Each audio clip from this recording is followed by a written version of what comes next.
अस्सलाम वालेकुम नाज़रीन, मैं हूं अब्दुल्ला। 7 न्यूज़ में आपका इस्तकबाल है। छाबरा एनक्लेव में नदीम कॉलोनी के कुछ लोगों को गवर्नमेंट की जानिब से पैसे तकसीम किए जा रहे हैं। कुछ ऐसे भी लोग हैं मिडिल क्लास के, इस लाइन में ठहरने को अपनी बेइज्जती समझ रहे हैं और अपने आप में शर्मिंदगी महसूस कर रहे हैं। अगर इनके घरों पर जाकर पैसे दिए जाए तो ठीक रहेगा, ये वहाँ की आवाम का कहना है। आइए देखते हैं ये रिपोर्ट।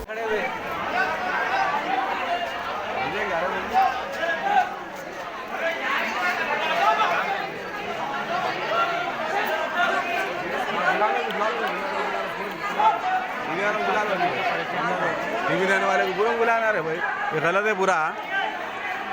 इसके घर डूबे क्या है पूरा मालूम होता।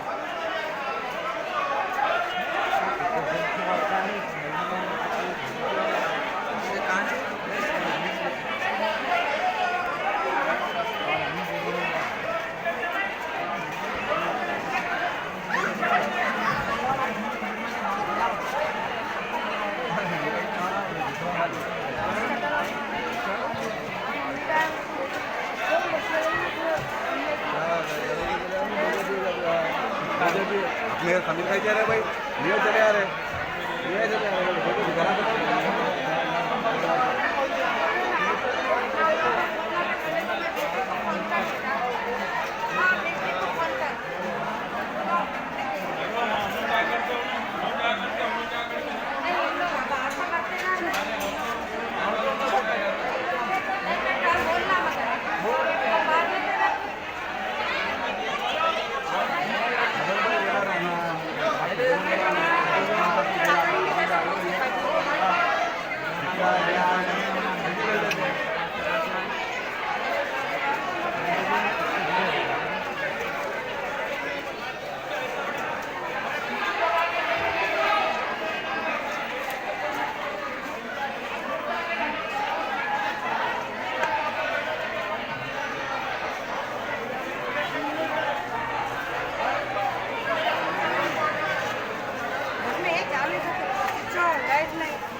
A1 टाउनशिप की एक और नई पेशकश। जहांगीर पीर दरगाह से 2 किलोमीटर पहले मल्टीनेशनल कंपनीज के करीब, जो कि बिल्कुल आबादी से लगा हुआ, बेंगलोर हाईवे से सिर्फ 5.5 किलोमीटर, बीटी रोड से लगा हुआ, तमाम डेवलपमेंट के साथ 5,50,000 में 100 गज का प्लॉट। A1 टाउनशिप में आपका ये छोटा सा इन्वेस्टमेंट आपका और आपके बच्चों का मुस्तकबिल बदल सकता है। आज ही तशरीफ लाएं और A1 टाउनशिप के इस प्रोजेक्ट से फायदा उठाएं। Office at pillar number 235, opposite fisheries department, Rajendra Nagar, Hyderabad.